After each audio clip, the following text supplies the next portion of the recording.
It's S13 progress time. What's going on, guys? Welcome back to the channel. Let's keep the S13 momentum going. And in this video, we're going to be focusing on the S13's fuel system.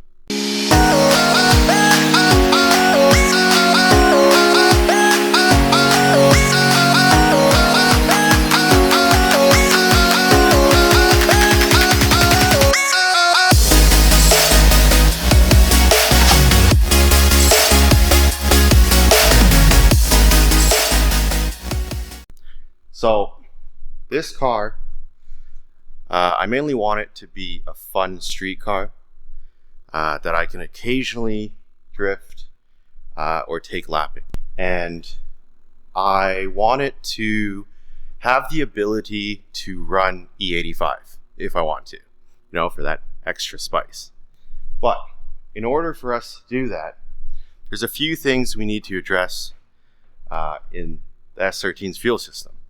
And that's what we're going to do in today's video. This is part one of upgrading the S13's fuel system. Let's get into it.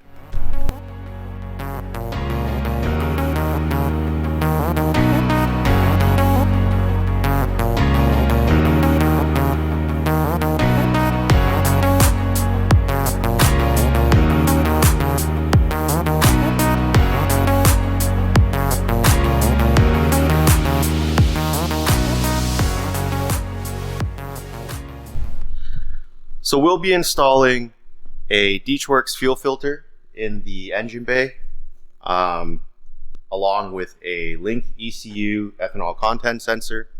And then to plumb it all up, we are going to be using -8 PTFE AN line. So I'm going to show you guys some of the parts. All right, so let's take a look at some of the parts that we're going to be using. The first one I'm going to show you is the DeechWorks DWF110 fuel filter kit. 110 meaning that this is the canister size of 110 millimeters. Now, I went with this version because they do offer smaller ones, which would be nice, a smaller footprint. But I think if you go with a smaller one, it means that it has a shorter service interval, right? So if you have a smaller filter, it shouldn't filter as much or shouldn't last as long filtering as much. So I chose the 110, and I figured the larger the canister, the less flow restriction there would be. And I believe DeechWorks recommends the service interval for this one being 12 months or 20,000 kilometers, which is great because I don't really want to be servicing a fuel filter that often, or more often than that. Another thing is, you can see this is a nice piece. It is, I believe, T6061 aluminum, and they provide you with two -8 AN fittings, one inlet, one outlet, obviously. It is ORB, which is nice. And we'll take a look at the filter.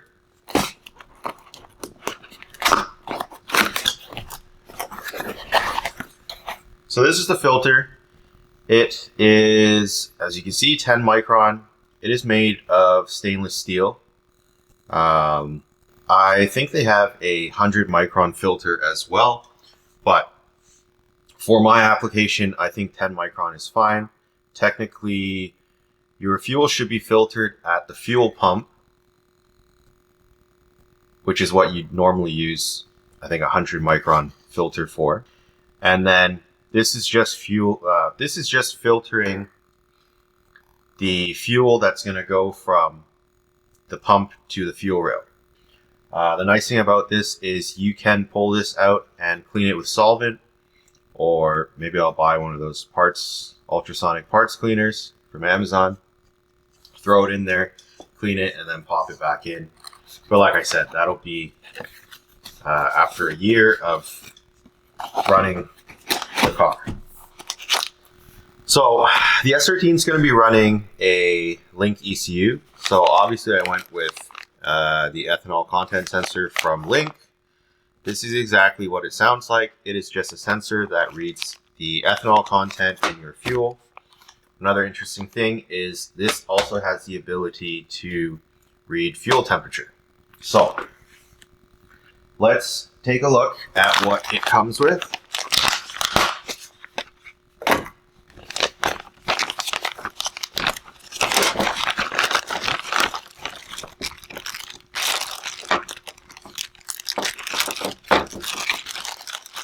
So we have a bracket, the sensor itself, the connector and pins for the connector, a little bit of hardware, I guess, to mount the bracket, and then it also comes with some quick connect to -6 adapter fittings. Now, I'm not going to be using, these are -6, so I'm not going to be using them. I went and got adapters from Racetronics, which is quick connect. It will just slip right onto here and convert it to -8 because I plan on running -8 PTFE line, which is what we have here. If you saw the last video on power steering, you saw assembling PTFE lines is not that difficult. I'd say compared to regular AN lines, it's one extra step. So yeah, all the fittings are Racetronics. I have an assortment of fittings. These are all -8, obviously. Straight, 30, 45, 60, 90, and 120. So yeah, that's pretty much everything we're going to be using in this video. So let's get started. All right, let's move this harness out of the way.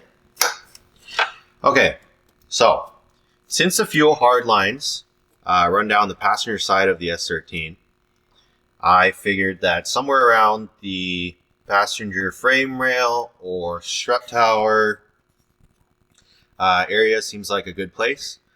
Luckily, the fuel filter does come with a bracket.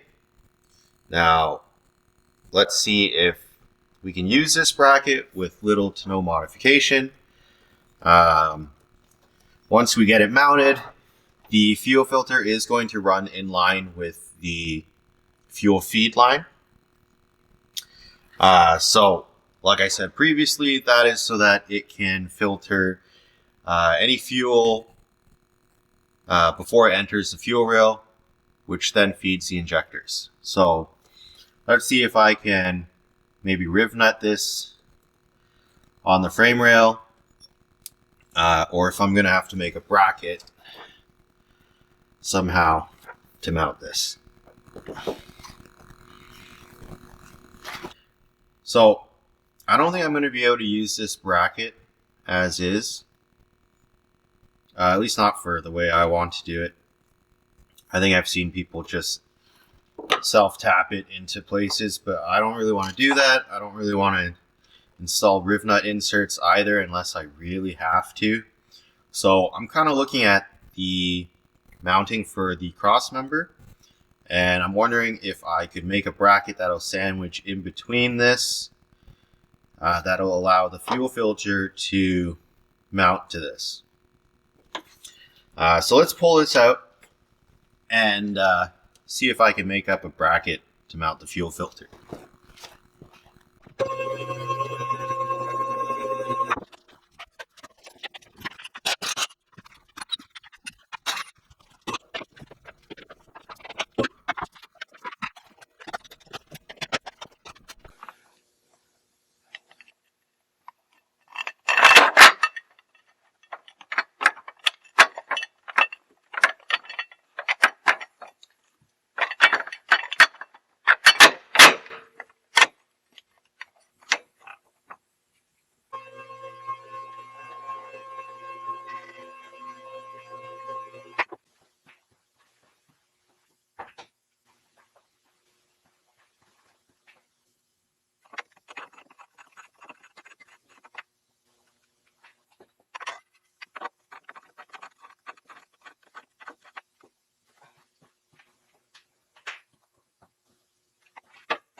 All right, so fuel filter is mounted.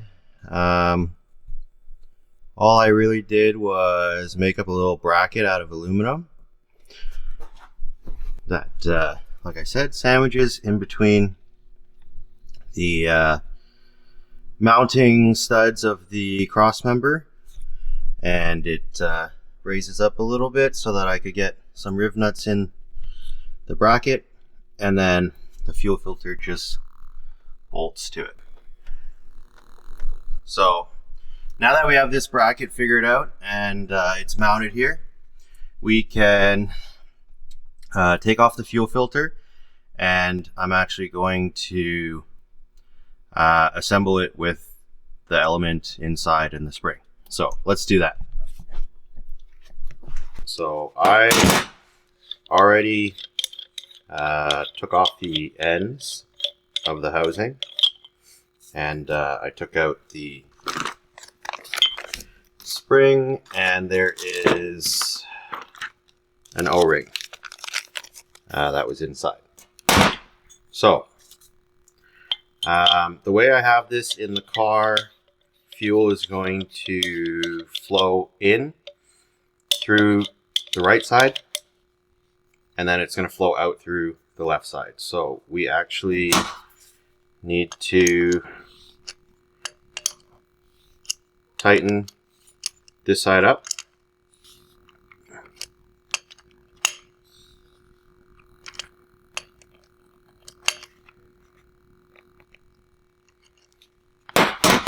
And then the left side, or the outlet, is actually the side that we're going to take off.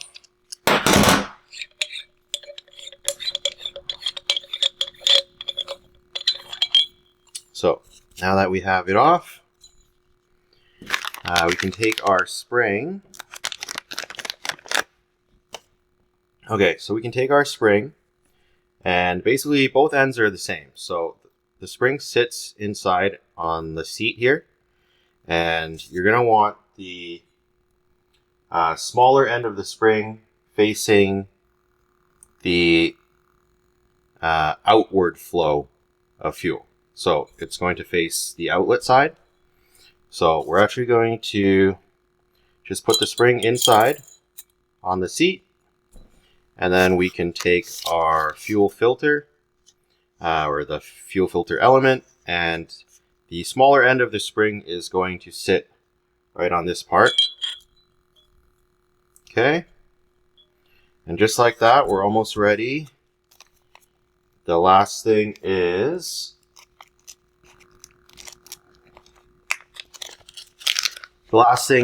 to take out this O-ring, and we are going to put some lube. We are going to put some lube on the seat in here.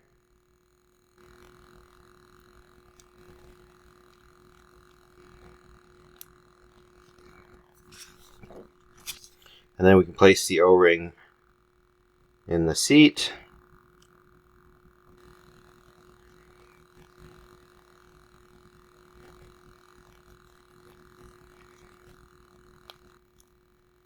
And I'm just spreading the lube around on the O-ring.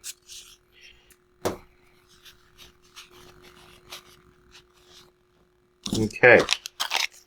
So now that we have the O-ring installed here, we can go ahead and close the housing. So now that the spring is in there, you do have to push down a little bit to tighten it, and then thread it on all the way, and then we'll just tighten it up.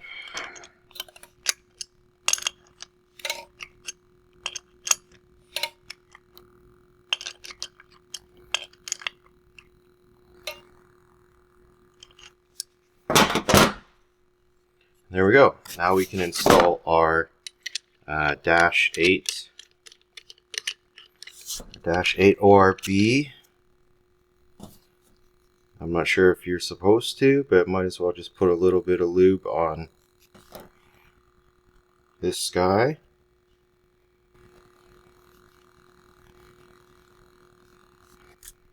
And then we can thread that in.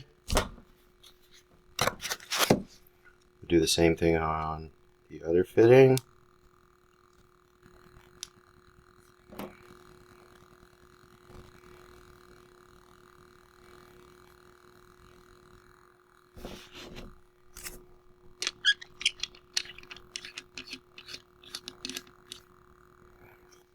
And then we can tighten these up.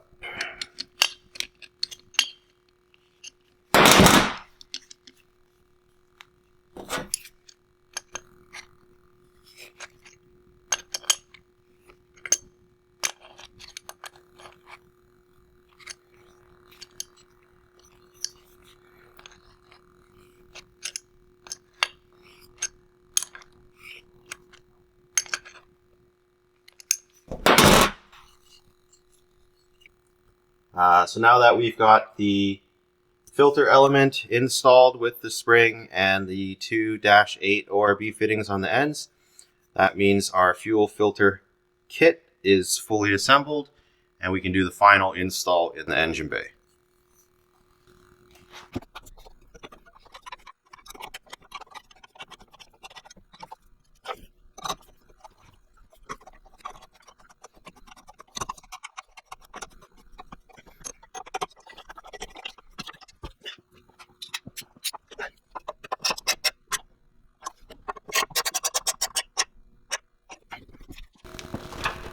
Okay, so now that we've got the fuel filter installed, we can now go and install our ethanol content sensor.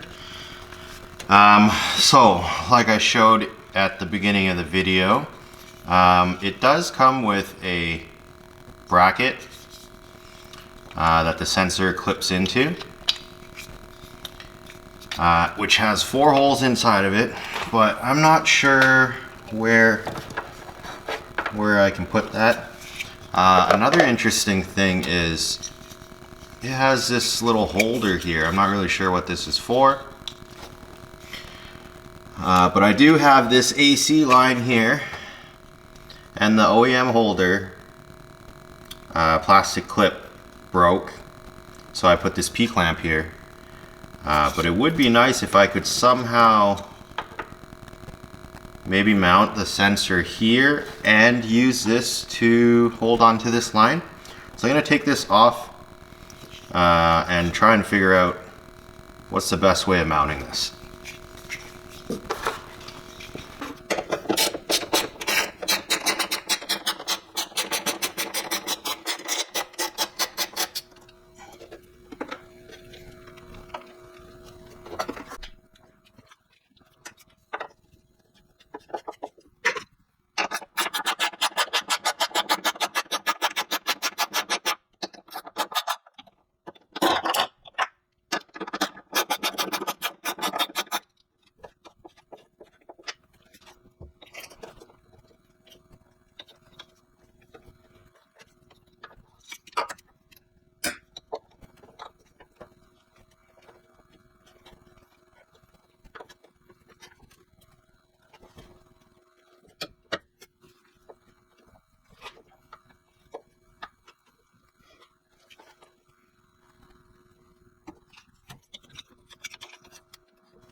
This is a M8 bolt that I just dremeled out the bracket to get the bolt to fit.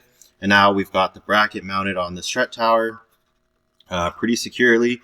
Even though it's just a 1 bolt, I think it's going to be okay. And it's nice because this actually can hold the AC line So we can clip in our ethanol sensor, and as simple as that, we've got it mounted. Now all we have to do is remove these caps, and I've got some quick connect to -8 adapters, which will just clip in this way.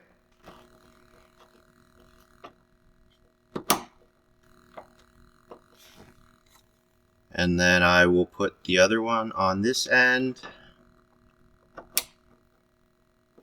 And just like that, our ethanol content sensor can now accept -8 AN. So since our ethanol content sensor can now accept -8 fittings or -8 AN, we can plumb up some lines, and as you can see, obviously the engine's not in, so we can't do all of them. What we can do is the section of line from the fuel feed hard line to the fuel filter, and the fuel return hard line to the ethanol content sensor. Once we get the engine in, then we can go from the fuel filter to the fuel rail, and then from the fuel rail or fuel pressure regulator to our ethanol content sensor. So for now, we're going to plumb what we can, and we'll keep moving.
And just like that, guys, the S13 fuel system is almost ready for pump gas or E85, whichever it may be.